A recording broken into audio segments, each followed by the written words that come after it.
Hello दोस्तों, आपका हमारे अपने YouTube channel science coaching centre में बहुत बहुत स्वागत है। आज जो आप टॉपिक पढ़ने वाले हो वह जो टॉपिक है फिजिक्स से संबंधित है। दर्पण में ये पढ़ना है, मिरर में। उस टॉपिक का नाम है चिन्ह परिपाटी।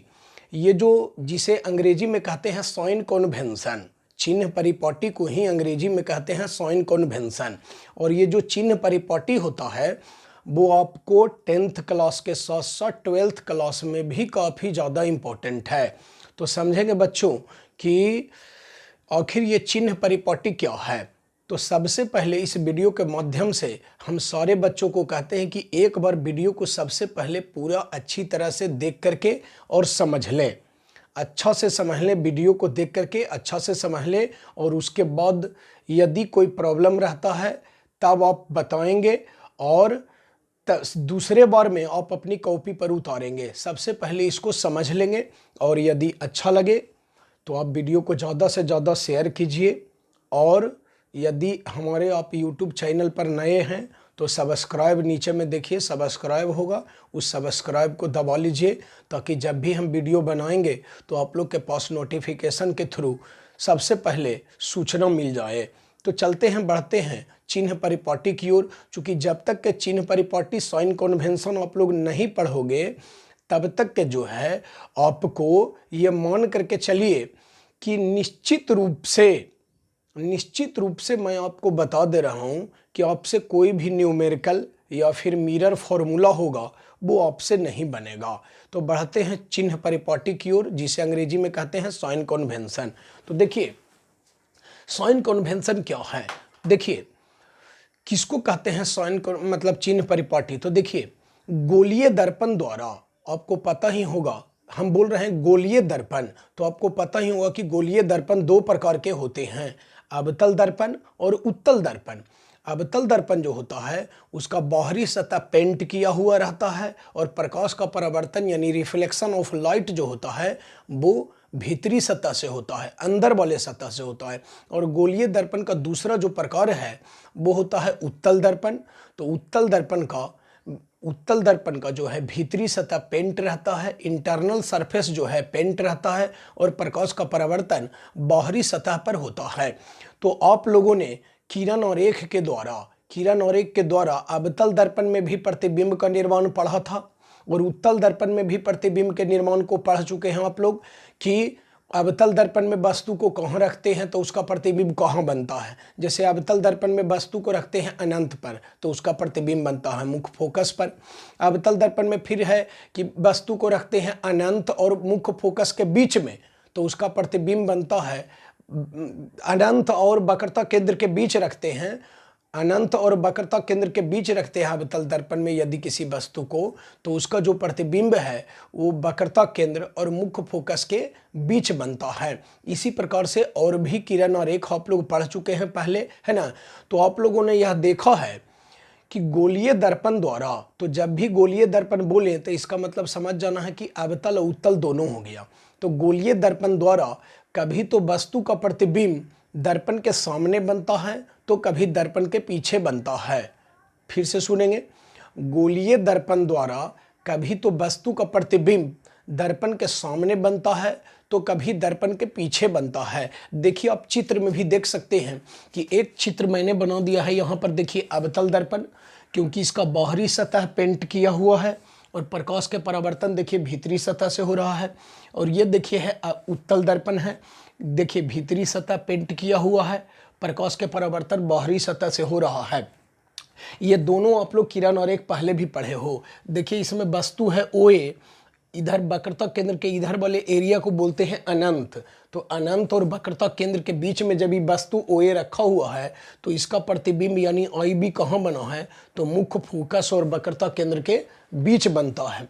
यहाँ भी देखिए ये उत्तल दर्पण है, इसमें वस्तु रखा गया है OA ध्रुव के बाईं ओर, मतलब लेफ्ट साइड में ही। वस्तु को कोई भी मिरर या फिर कोई भी लेंस रहता है तो उसको जब भी रखा जाता है तो ध्रुव के लेफ्ट साइड में यानी बाईं ओर ही रखा जाता है। तो देखिए इसका जो प्रतिबिंब है IB वो किधर बना है तो दर्पण के दाईं ओर बना है।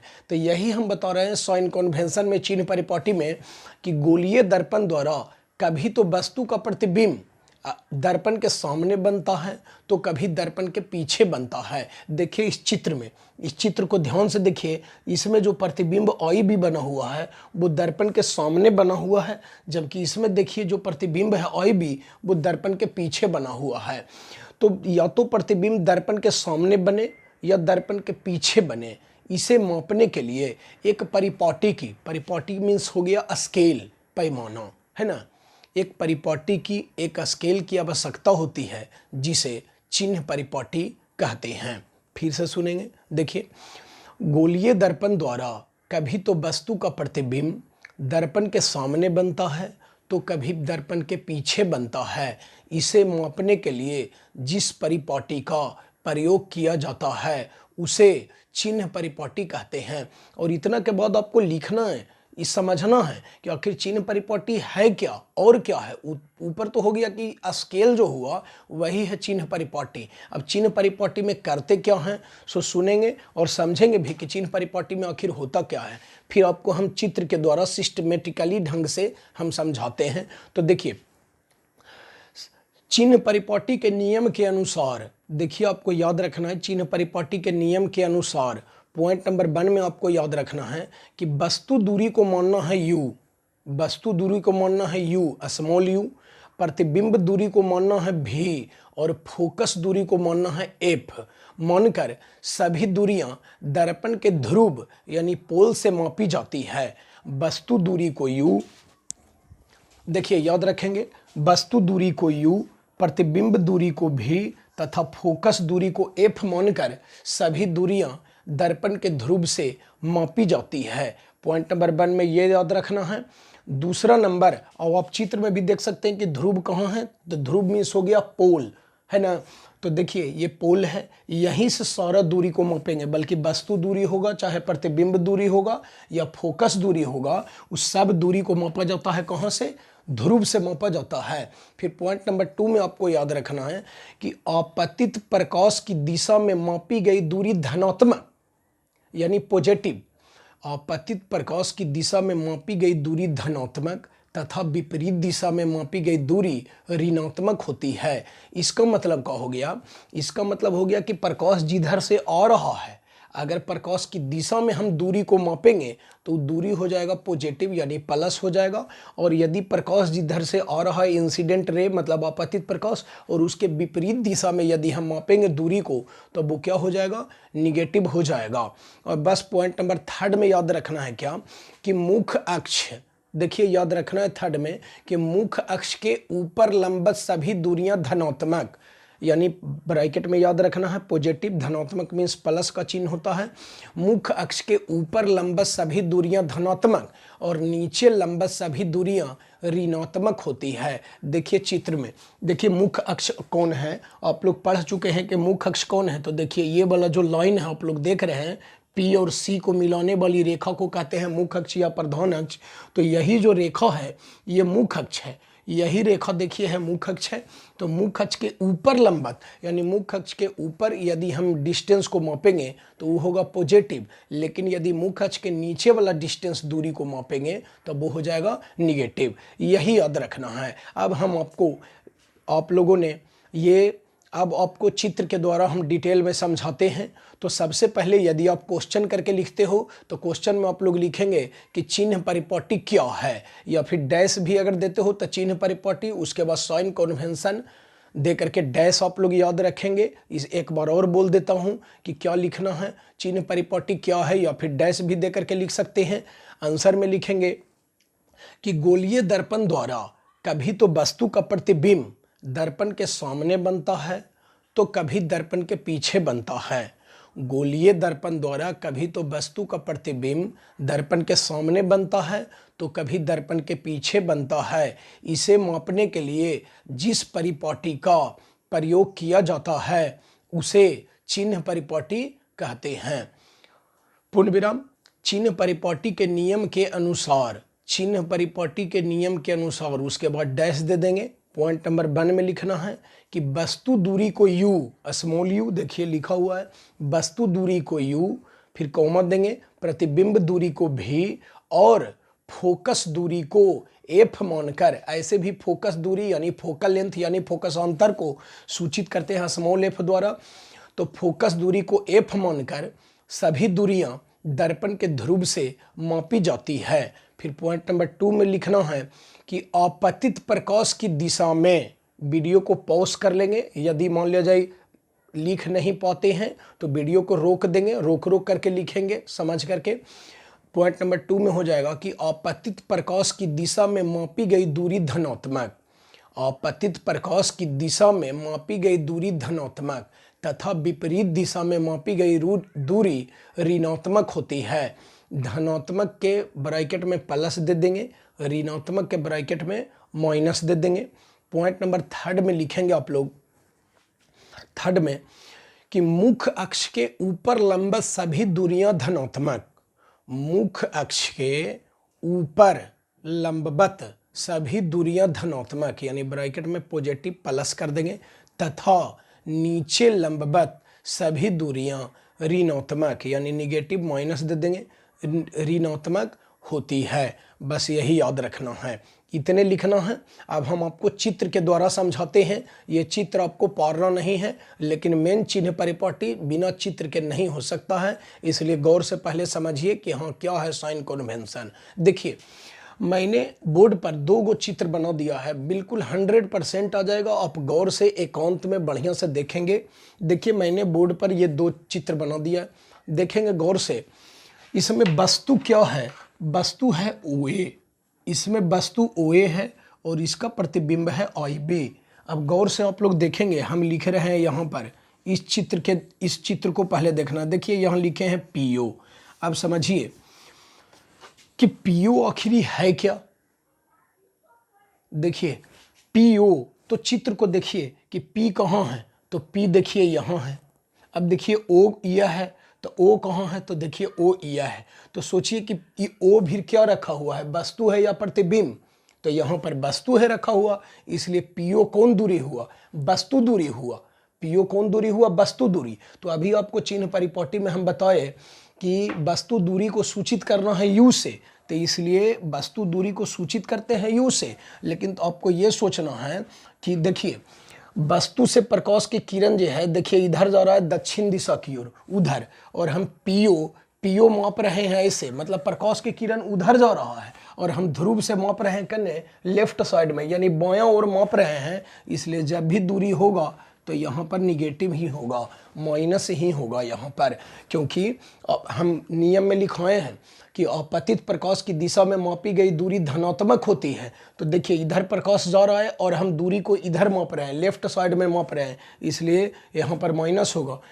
इधर साइड में ही अगर मापेंगे, दाहिने अगर जा रहा है, दाईं ओर जा रहा है और हम प्रकाश दाईं ओर जा रहा है और हम दाईं ओर ही मापेंगे तो वो होगा प्लस होता। लेकिन चूंकि प्रकाश की किरण जा रहा है इधर दाईं ओर और ध्रुव से ये वस्तु है बाईं ओर, तो विपरीत दिशा में माप रहे हैं, इसलिए यहाँ पर क्या लगेगा, माइनस लगेगा। उसके बाद देखिए चित्र में PI कहाँ है, तो देखिए PI, तो देखिए चित्र में P यह है और यहाँ पर I है, तो I भी क्या है, तो I भी प्रतिबिंब बना हुआ है। तो PI कौन दूरी हो गया, प्रतिबिंब दूरी हो गया। तो आपको हमने बताया कि प्रतिबिंब दूरी को सूचित कौची से करते हैं, तो प्रतिबिंब दूरी को सूचित करते हैं V से। लेकिन यहाँ से भी आप देखिए जो चिन्ह परिपाटी है उसको एक लाइन में भी आप याद रख सकते हैं कि ध्रुव के बाईं ओर जितना भी दूरी होगा उस सब के सब होगा निगेटिव, और ध्रुव के यानी P के दाईं ओर जितना भी दूरी होगा वह सब के सब होगा पॉजिटिव। तो देखिए PI है, तो PI, अब ये ध्रुव से कौन ओर है, तो लेफ्ट साइड है, बाईं ओर है, इसलिए जब भी ये भी होगा तो माइनस होगा। अब देखिए PF, अब चित्र में फिर से देखिए कि P यह है और F यह है। अब P मीन्स पोल ध्रुव, F मीन्स मुख्य फोकस। तो आपको पता है कि ध्रुव और मुख्य फोकस के बीच की दूरी को कहते हैं फोकस दूरी या फोकस अंतर, इसे सूचित करते हैं स्मॉल f से। और PF भी जो है आप खुद देखिए कि PF भी किधर है, तो ये तो बाईं ओर ही ना है, ध्रुव से ही बाईं ओर है, इसलिए इसमें भी क्या होगा, माइनस का चिन्ह लगेगा। अब इस चित्र में तो आप स्वयं बता दे सकते हैं कि क्या होगा से। देखिए इस चित्र में देखिए हम लिख रहे हैं PO। अब देखिए चित्र में PO, तब P यहाँ है और O यहाँ है। अब आप खुद देखिए कि PO जो हो गया वो कौन दूरी हो गया, यहाँ पर देखिए इसमें भी जो PO है वो वस्तु दूरी है, क्योंकि O भी वस्तु रखा हुआ है। तो वस्तु दूरी को सूचित करते हैं, आपको पता है कि वस्तु दूरी को सूचित करना है U से, एकदम बिल्कुल ही फिक्स है। और कहाँ है, तो देखिए ध्रुव के ये कहाँ है, लेफ्ट साइड में है, बाईं ओर है, इसलिए ये भी क्या होगा, माइनस में ही होगा, निगेटिव में ही होगा। अब देखिए चित्र में पी आई कहाँ है, तो देखिए चित्र में पी ये हो गया, आई यह हो गया, तो आई भी क्या बना हुआ है, तो आई भी है प्रतिबिंब। तो पी आई जो हो गया वो प्रतिबिंब दूरी हो गया। पी आई जो, चूंकि आई भी प्रतिबिंब बना हुआ है, जब वस्तु है ओ ए तो प्रतिबिंब क्या है, आई बी है, तो पी आई हो गया प्रतिबिंब दूरी। प्रतिबिंब दूरी को सूचित करते हैं भी से। लेकिन अब देखिए गौर से, आप देखिए ध्यान दे करके कि पी आई जखन ये कह रहा है तो ये तो ध्रुव के आई कने है, तो दाईं ओर है, इसलिए यहाँ पर जब भी होगा तो प्लस का सिंबल होगा। अब देखिए आप ऐसे भी समझ सकते हैं कि प्रकाश के किरण देखिए यहाँ पर वस्तु से जा रहा है दाईं ओर निकल करके जा रहा है, और हम ध्रुव से इन्हें प्रतिबिंब जो बना हुआ है वो दाईं ओर ही है, इसलिए यहाँ पर जब भी होगा तब प्लस होगा। प्लस का चिन्ह न भी दे सकते हैं, क्योंकि कोई भी चीज़ के पहले यदि कुछों का सिंबल ना रहे, कुछों का चिन्ह यदि ना रहे, तो समझ जाइए कि वो तो प्लस ऑटोमेटिकली होता ही है। अब देखिए इसमें बताते हैं PF कि PF बराबर क्या होगा। तो देखिए आपको पता ही है, अभी भी बताए हैं कि P और F के बीच की दूरी को कहते हैं फोकस दूरी या फोकस अंतर। इसको सूचित करते हैं F से, लेकिन चूंकि ये राइट साइड में है, PF भी देखिए फोकस दूरी या फोकस अंतर जो है राइट साइड में है, इसलिए यह भी क्या होगा, प्लस ही होगा। और यदि वस्तु की ऊंचाई और प्रतिबिंब की ऊंचाई मापना है तो कैसे होगा, इस चित्र के अनुसार देखिए। इस चित्र में वस्तु की ऊंचाई देखिए है OA, वस्तु ऊंचा है, और वस्तु जब भी है तो आप देख रहे हो चित्र में कि मुख्य अक्ष के ऊपर ही वस्तु है। तो यदि वस्तु की ऊंचाई को मापना रहेगा इस चित्र के अनुसार, तो वस्तु की ऊंचाई जो है कौची में होगा, प्लस में होगा। क्यों होगा, क्योंकि वस्तु जब भी है तो मुख्य अक्ष के कहाँ है, ऊपर है। तो आपको पता है कि चिन्ह परिपाटी के अनुसार अभी बताया आप लोगों को कि मुख्य अक्ष के ऊपर लंबवत सभी दूरियां धनात्मक होती है। तो मुख्य अक्ष के ऊपर है वस्तु, इसलिए वस्तु की ऊंचाई होगा प्लस में। लेकिन अब देखिए तो प्रतिबिंब की ऊंचाई, तो प्रतिबिंब कौन है इस चित्र में, वही भी है प्रतिबिंब। और प्रतिबिंब कहाँ है, मुख्य अक्ष के ऊपर थोड़े है, प्रतिबिंब है की ऊंचाई मुख्य अक्ष के नीचे है, प्रतिबिंब नीचे है। इसलिए प्रतिबिंब की ऊंचाई यदि मापना रहेगा तो हम क्या लिखेंगे, निगेटिव लिखेंगे। और लेकिन इस चित्र में देखो, इस चित्र में मुख्य अक्ष के ऊपर वस्तु है, तो इस चित्र के अनुसार यदि वस्तु की ऊंचाई, यदि कोई पूछ दे कि वस्तु की ऊंचाई क्या होगा, तो निश्चित रूप से ये प्लस होगा। यह भी क्यों होगा ऊंचाई, क्योंकि ये देखिए मुख्य अक्ष है, मुख्य अक्ष के ऊपर है, इसलिए ये प्लस होगा। और देखिए प्रतिबिंब की ऊंचाई क्या है, आई बी है, तो प्रतिबिंब की ऊंचाई इस चित्र में देखिए प्रतिबिंब भी बना हुआ है मुख्य अक्ष के ऊपर ही, तो इस चित्र के अनुसार प्रतिबिंब की ऊंचाई भी क्या चीज़ में होगा, प्लस में ही होगा। तो बच्चों सबसे पहले आज के क्लास में निश्चित रूप से आप चिन्ह परिपाटी सबसे पहले कंप्लीट कर लें, क्योंकि चिन्ह परिपाटी आप याद रखोगे तभी आपको अगला वीडियो से यदि बताएंगे दर्पण सूत्र मिरर फॉर्मूला साबित करने के लिए, तो वो अच्छे से समझ में आएगा, नहीं तो आपको प्रॉब्लम आएगा। क्वेश्चन निश्चित रूप से आप याद कर लेंगे, चिन्ह परिपाटी यानी कि साइन कन्वेंशन। और अगला टॉपिक बढ़ते हैं हम, ये चिन्ह परिपाटी हो गया, अगला टॉपिक बढ़ते हैं। देखिए दर्पण सूत्र, देखिए अगला टॉपिक बढ़ते हैं, दर्पण सूत्र। दर्पण सूत्र जिसे अंग्रेजी में कहते हैं mirror formula, MIRROR, mirror formula. देखिए दर्पण सूत्र क्या है, देखिए दर्पण सूत्र क्या है, तो देखेंगे गौर से याद रखेंगे कि 1/v जोड़ 1/u बराबर 1/f को दर्पण सूत्र कहा जाता है। कोई भी व्यक्ति आपसे पूछ दे या फिर ऑब्जेक्टिव में पूछ दे कि दर्पण सूत्र निम्नलिखित में कौन है, तो बताना है बन बटा भी जोड़ बन बटा यू बराबर बन बटा एफ को दर्पण सूत्र कहा जाता है। इसको हम लोग आगे पीछे भी करके बोल सकते हैं, बोलेंगे बन बटा यू जोड़ बन बटा भी बराबर बन बटा एफ को दर्पण सूत्र कहा जाता है। जहाँ भी बोलना है और लिखना भी है कि जहाँ भी बराबर, अभी आप लोग पढ़ें, जहाँ भी अब बराबर का चिन्ह दे देना है, भी बराबर प्रतिबिंब दूरी, यू बराबर वस्तु दूरी तथा एफ बराबर फोकस दूरी है, यही याद रखना है। यानी कहा जाए ना कि दर्पण सूत्र जो है प्रतिबिंब दूरी, वस्तु दूरी और फोकस दूरी के बीच में रिलेशन यानी संबंध को बताता है। तो आशा करते हैं कि आप लोग बिल्कुल कंप्लीट हो गया होगा। तो दर्पण सूत्र डैश दे करके या फिर क्या है, जैसे भी आप लोग लिखते हैं कि क्या है, तो उसमें आप लोग लिखेंगे कि आंसर में कि बन बटा भी जोड़ बन बटा यू बराबर बन बटा एफ को दर्पण सूत्र कहा जाता है, जहां भी बराबर प्रतिबिंब दूरी, यू बराबर वस्तु दूरी तथा एफ बराबर फोकस दूरी। आप लोग अच्छे से तरीके से पढ़ें, आप लोग देश के भविष्य हैं। यही आप अपना पढ़ने के बाद आप अपने गुरुजनों का, आप अपने परिवार का मान मर्यादा को ऊपर करिए, यही हमारी शुभकामना है। बहुत बहुत धन्यवाद।